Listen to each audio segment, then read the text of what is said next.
الحمدللہ نحمدہ ونصلی علی رسول کریم اما بعد فاعوذ باللہ من الشیطان الرجیم بسم اللہ الرحمن الرحیم۔ السلام علیکم ورحمۃ اللہ وبرکاتہ۔ تمام خواتین و حضرات کو خوش آمدید ہے۔ صدقے کے حوالے سے بات کرنی ہے۔ نبی صلی اللہ علیہ وسلم کی حدیث ہے، نبی صلی اللہ علیہ وسلم نے فرمایا کہ صدقہ کرنا چاہیے ہر مسلمان بھائی کو۔ صدقہ کرنے کے لیے انہوں نے مثال دیا کہ ایک کھجور کا دانے ہی صدقہ کر دے تو یہ جہنم کے آگ سے بچانے کے لیے کافی ہے۔ تو یہ حدیث سن کر صحابہ کرام کا تو یہ کیفیت ہوا کہ ان لوگوں کے پاس جن کے پاس پیسہ نہیں تھا، ان لوگ بھی بھاگے بھاگے گئے بازار جا کے وہاں پہ سامان اٹھانے کا کام، ایک جگہ سے دوسری جگہ پہنچانے کا کام، مزدوری کا کام کرنا شروع کیا۔ اور پھر اس سے جو ارننگ ہوئی ان کے پاس جو آمدنی آئی تو اس آمدنی سے انہوں نے صدقہ کیا۔ تو صدقہ کرنے کے حوالے سے صحابہ کرام کا بے انتہا جنون تھا صدقہ کرنے پر۔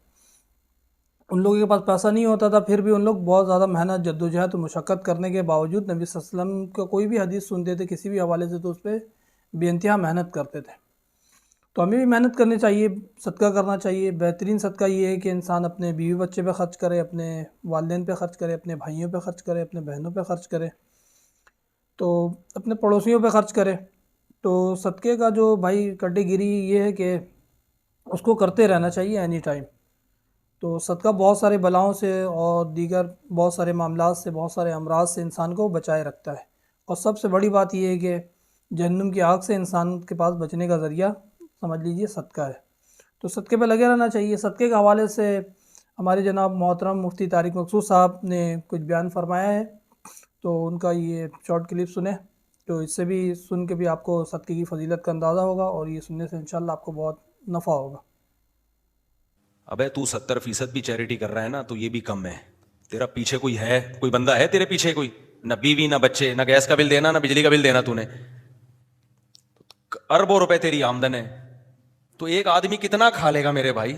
ہے بھائی، اس کو پتا ہے آگے میں نے مرنا ہے، تو 30% بھی بہت ہے عیاشی کے لیے۔ وہ آدمی چیریٹی کرے جس کی بیوی ہوں، بچے ہوں، خاندان ہو، آگے اس کو پتا ہے کہ میں اگر ان کو لاوارث چھوڑ کر جاؤں گا تو یہ بھیک مانگیں گے لوگوں کے سامنے۔ مسلمان کے اولاد ہوتی ہے، بیوی بچے ہوتے ہیں، اس کو فیوچر کی فکر ہوتی ہے، اس کے باوجود جب چیریٹی کرتا ہے نا، وہ چیریٹی کیا ہوتی ہے؟ اللہ کے ہاں قبول ہوتی ہے کہ اس کے ساتھ 20 حاجتیں لگی ہوئی ہیں، اس کے باوجود بھی کیا کر رہا ہے؟ صدقہ کر رہا ہے۔ اور آپ مسلمانوں میں دیکھو گے بڑے بڑے خاندان ہیں، بڑی بڑی ذمہ داریاں ہیں، اس کے باوجود بھی ٹھیک ٹھاک چیریٹی کر رہے ہوتے ہیں۔ اور حقیقت میں دیکھا جائے یہ جو ملحد چیریٹی کر رہا ہے 70% بھی اگر کر رہا ہے، یہ اجنبیوں کو کھلا رہا ہے۔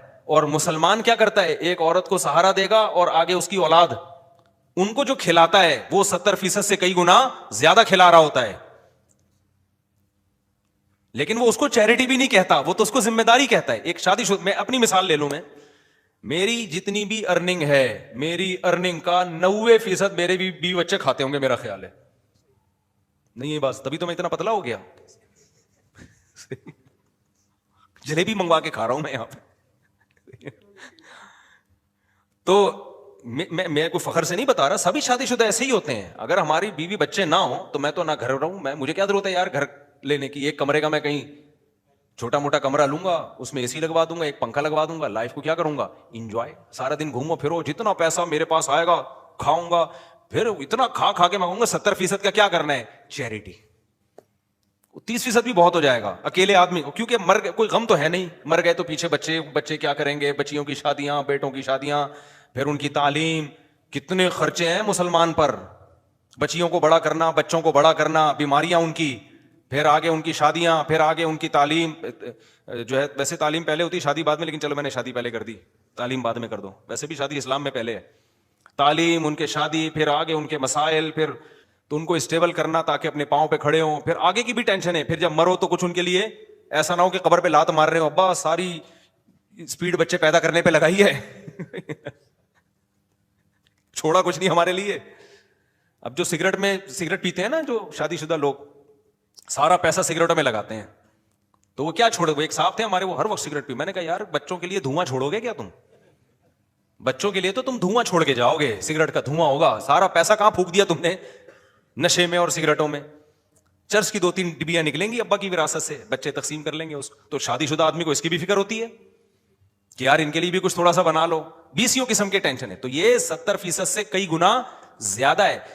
سوری 70% سے زیادہ ہے. اور بات یہ ہے کہ یہ ہے بھی بڑا مبارک خرچ کرنا. اس میں انسان دوسرے پر احسان نہیں جتلا سکتا, بلکہ اس کو کیا سمجھتا ہے, اپنی ذمہ داری. تبھی تو بچے جب باپ سے پیسے مانگتے ہیں تو ایسے بھکاریوں کی طرح تھوڑی مانگتے ہیں, احسان بھی نہیں سمجھتے, کہتے ہیں ابا کی ذمہ داری ہے. بیوی جب پیسے مانگتی ہے, دہی لے کر آؤ, ٹماٹر لے کر آؤ, اور تندور سے واپسی پہ 6 روٹیاں لیتے ہوئے آنا, تو کیا وہ بھکارونوں کی طرح مانگ رہی ہوتی ہے؟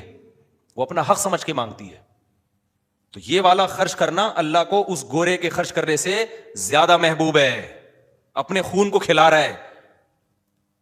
وہ والا جو خرچ کرنا ہے نا, وہ ان کو پتا ہے مر گئے نا تو گورنمنٹ قبضہ کر لے گی سارے پیسے پہ, گورنمنٹ قبضہ کر لے گی. پھر بھی 70% کرتے نہیں ہیں. وہ تو کوئی ایک حاتم طائی کی اولاد میں ہوگا جس نے 70% نکال دیا ہوگا, ورنہ ان میں سے 70% کوئی نہیں کرتا, الا ماشاء اللہ چند ایک ہوتے ہوں گے. تو اس لیے انسان کے ساتھ ہیں خواہشات. ان خواہشات کے ہوتے ہوئے صدقہ کرے گا, وہ صدقہ کیا کہلائے گا؟ خاندانی صدقہ. تبھی نبی صلی اللہ علیہ وسلم نے فرمایا بہترین صدقہ ان تأمل الغنا وتخشى الفقر, تمہیں یہ امید ہو کہ اگر پیسہ روک لیا تو اور پیسہ کما لوں گا, ایسی کنڈیشن میں پیسہ خرچ کرنا, اور خرچ کیا تو کہیں غریب نہ ہو جاؤں. اس کنڈیشن میں جب پیسہ صدقہ کرے گا, فرمایا سب سے بہترین صدقہ ہے یہ. سمجھتا نہیں ہے نا بات کو. تو انسان کی ویلیو کس بیس پر ہے؟ عمل. عمل. فرشتوں میں سافٹ ویئر اللہ نے اچھائی کے ڈال دی ہیں, ان سے برائی ہوتی نہیں ہے. تو ان کے, میں یہ بتا رہا تھا, ان کے بیوی بچے نہیں ہوتے, انہوں نے گیس بجلی کا بل نہیں دینا, تو ان کی کیا ٹینشن ہے بھائی. اللہ ان کو اگر پیسے دے, کسی فرشتے کو جا کے صدقہ کر لے, تو فرشتہ کہے گا میں نے تو ویسے بھی کیا کرنا ہے, میں نے تو جیسے گورے نے کیا کرنا ہے. اور ویسے بھی ان کی حکومتیں فری پھوکٹ میں علاج کر رہی ہیں, تو وہ تو میں تو حیران ہوتا ہوں, امریکہ جا کے کما کیوں رہا ہے بھائی تو. صحیح ہے نا. آسٹریلیا میں بے روزگار کو $3000 ملتے ہیں, گورنمنٹ میں علاج اس کا سارا فری ہے. بوڑھا ہو جائے گا تو اولڈ ہاؤس میں گورنمنٹ اس کو پالے گی, تو پھر بھی کما کیوں رہا ہے بھائی, تو چھوڑ دے یار. تو پاکستانیوں نے تو یہی کیا وہاں جا کے. انہوں نے کہا کیا ضرورت ہے یار, بے روزگار اپنے آپ کو شو کرو, $3000 مل رہا ہے. اچھا, پھر آسٹریلیا میں یہ بھی انہوں نے پیکج نکالا کہ بچہ پیدا کرو گے تو اتنے $1000 ملیں گے. تو پاکستانیوں کی اسپیڈ وہاں پہ کیا ہو گئی, بڑھ گئی. انہوں نے کہا 3 یہاں سے نکلے, بچے کی اسپیڈ نکالو, تو وہاں سے بھی, تو وہ 6 8 10 12 بچے. گورنمنٹ نے بولا بھائی یہ اسکیم ہی ختم کرو. تو میں جب آسٹریلیا گیا, میں نے ان سے کہا کہ دیکھو اسکیم ختم ہو گئی, اسپیڈ ختم نہیں ہونی چاہیے. اسکیم تو ختم ہو گئی ہے لیکن اسپیڈ ختم. آسٹریلیا مسلمانوں کا ملک بن جائے گا اگر تھوڑی اسپیڈ بڑھا کے رکھو. ویسے یہ اچھا نہیں ہے بے روزگاری بن کے $3,000 لینا, کوئی غیرت کی آمدن نہیں ہے. میں تو ایک مثال دے رہا ہوں. تو ان لوگوں کو تو ویسے ہی یہ مسائل تو ہمارے ساتھ ہیں. اس غریب ملک میں لوگ اتنا صدقہ کرتے ہیں, اس کو اتنی غربت میں صدقہ کرنے والوں کو سلوٹ ہے بھائی. اتنی غربت, اتنی مہنگائی, پھر بھی اتنا چیریٹی کر رہے ہوتے ہیں لوگ. ہماری سوسائٹی میں پتہ چل جائے نا کسی کو کہ واقعی بھوکا ہے اور کھانے کو واقعی نہیں ہے, میں کہتا ہوں لڑائیاں شروع ہو جائیں گی اس پہ, لڑائیاں شروع ہو جائیں گی.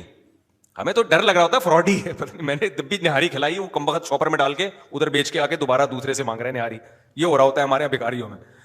ورنہ انسان کو یقین آ جائے نا یہ مستحق ہے, انسان کھلا کے خوش ہوتا ہے. یہ جذبہ ہے لوگوں میں. تنخواہوں میں ڈھیلے ہیں, تنخواہوں میں, اس میں غریب کا خون چوسنے کی کوشش کرتے ہیں.